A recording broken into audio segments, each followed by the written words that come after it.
So I'm very excited to be talking to my good friend Molly Ness, who is going to be a keynote at Right to Learn. I'm going to do a couple of share screens here, maybe. Okay. Well, oh dear, you're going to find out what I was looking for on the internet. Remember when I said we just kind of fake it till we make it? Here we go. So here's Molly's website, and please notice, and that book Deserts, she may tell us a little bit about that.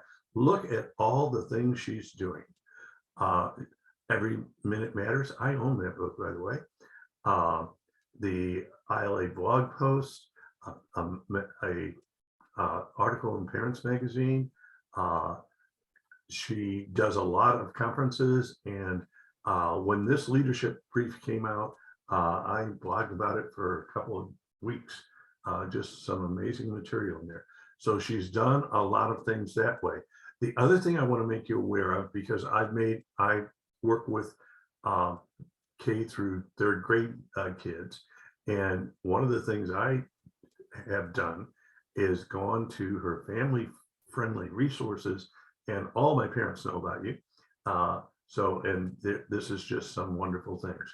So all this information will be in the blog. Now, the other thing we will do, and I don't think, yeah, it's going to let me, oh, there's all my grandkids. Okay.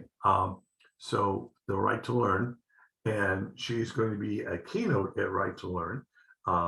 The conference is a live one, that in-person one, March 3rd and 4th, Stony Creek Inn in Columbia. Now, this is a smaller venue than we usually use on purpose. So it's not as large a venue. So if you're interested in it, get registered, because there won't be as many places as normal. She'll be presenting on the 3rd. By the way, I'm doing a little shtick on the 4th.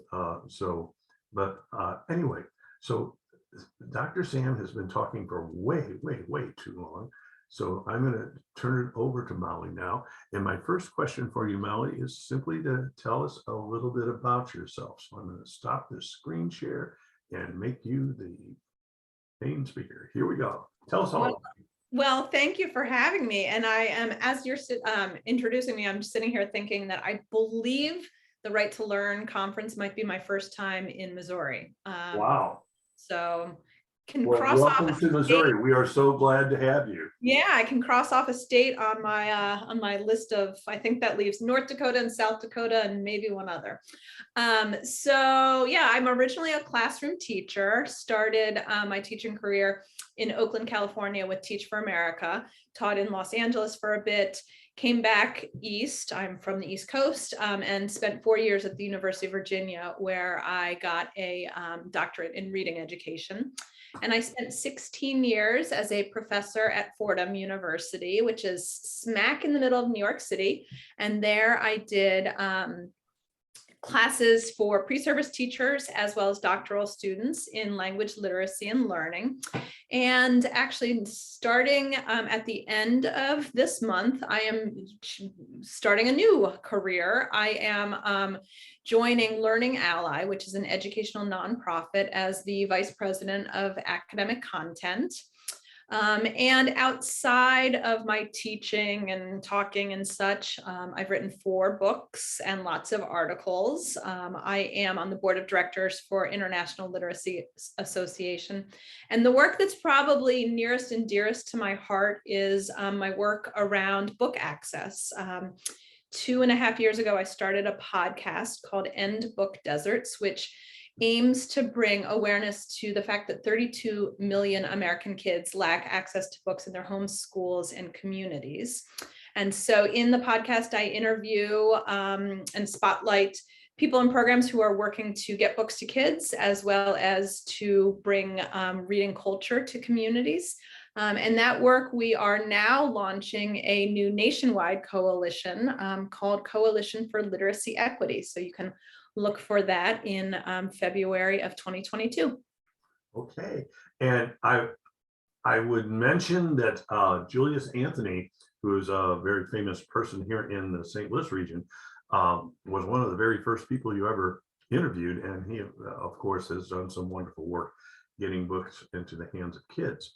Okay, let's get into the, if you could briefly tell us about your website for parents and any more that you want to say about the podcast. So those two things. Sure. So first and foremost, I am a parent. My daughter is now in 6th grade and an avid reader because she was raised as a reader. And I sometimes get frustrated that we give parents the advice of read to your kids and read with your kids, because that sort of feels like this blanket statement.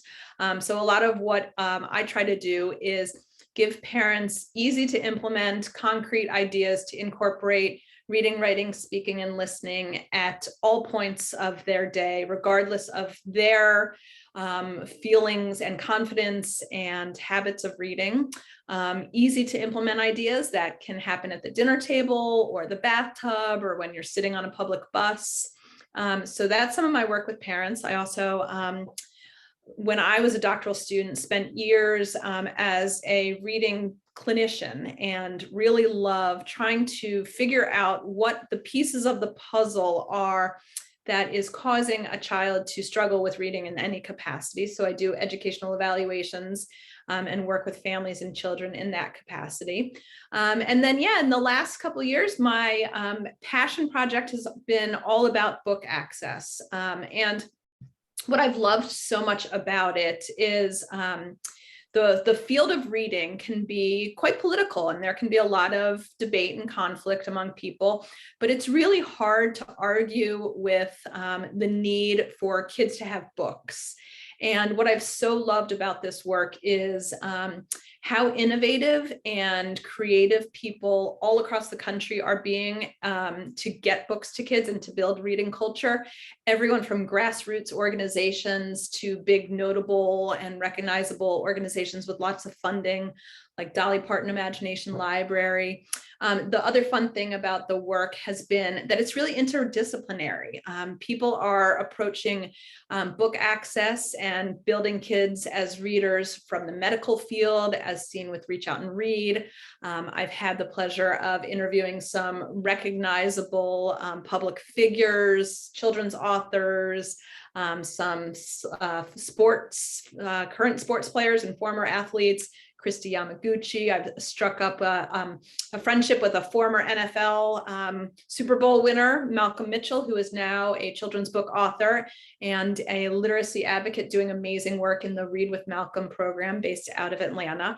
And so it's been really fun to talk about literacy outside of kind of academia and meet people from all over the country in all these different disciplines who want to raise kids as readers.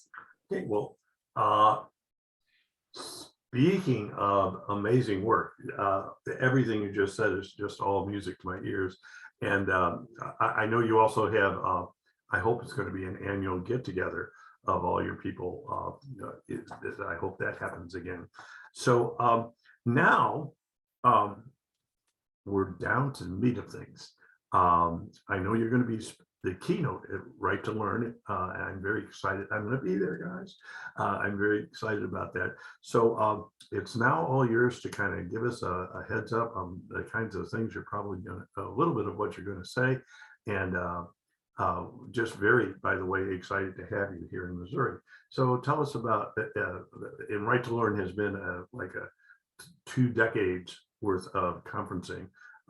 It's a very big conference here in mid-Missouri and very centrally located, by the way, easy to get to.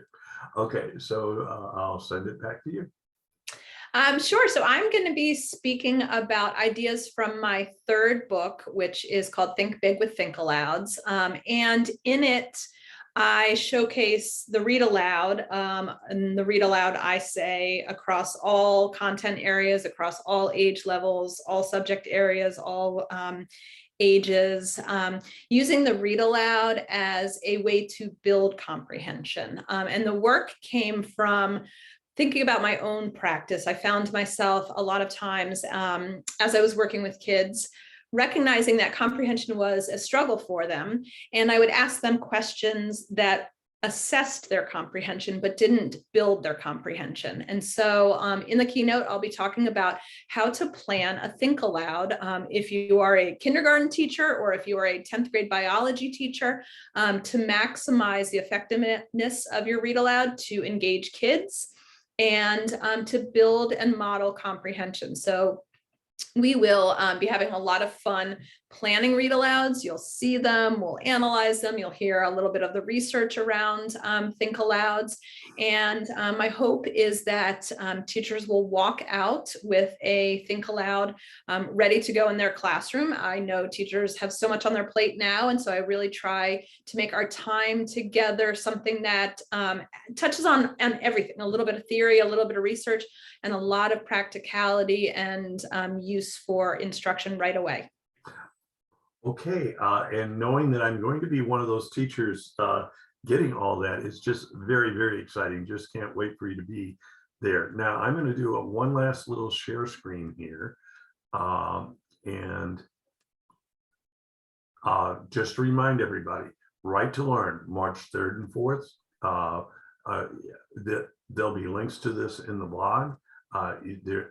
Please do get registered because, as I said, we're using a smaller venue than usual, so we won't have as many spots as we usually do, but we are very excited to have Molly Ness as a keynote on Thursday.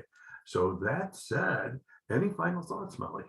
No, I'm just so excited to have had the opportunity to speak with you today, to have more chances to speak with you face to face. I believe this will be my first face-to-face event in 2 years. So certainly I'll be a little bit rusty, but I'm just so excited to be in the room with people who are as passionate about literacy as I am, and to hopefully really extend some words of sincere appreciation to teachers and school leaders who, it's a challenging position on a good day. During year 2 of a pandemic, it is just even more difficult. And I just have such profound respect and admiration for the work that people are doing, and the willingness of people to spend personal time learning new things when they are emotionally exhausted after a couple of really trying years. So thank you